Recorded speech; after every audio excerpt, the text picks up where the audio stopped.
Hi, Hiram here.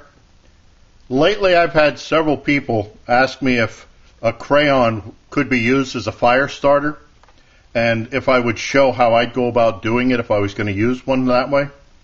I think it comes up because Pinterest has been having a bunch of these pictures of people using this kind of like a candle, but I guess when they go to the site there's no information about using it or what it does or, that kind of thing.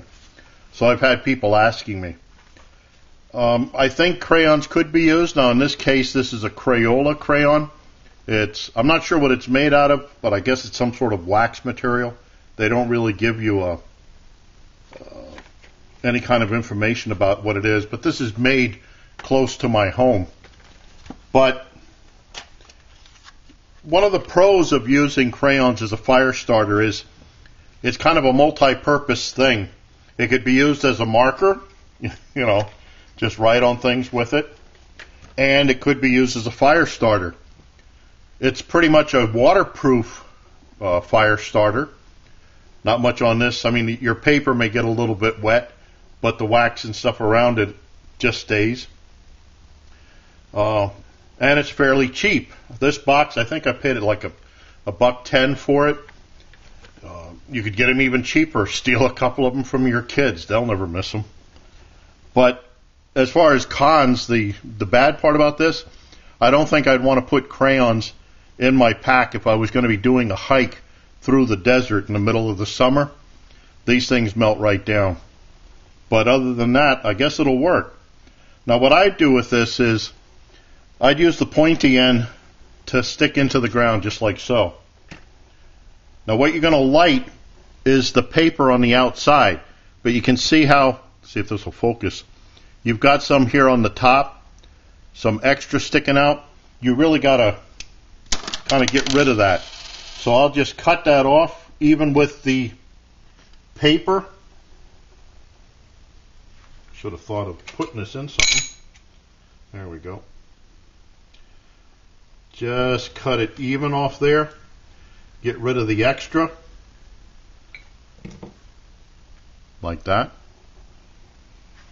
Take yourself a lighter, matches, something, and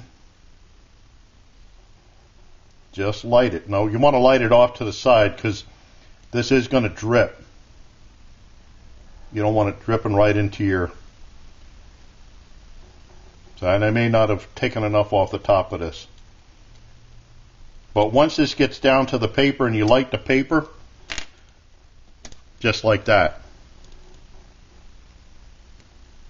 Okay. So just to give us an idea, let's see how long this will burn.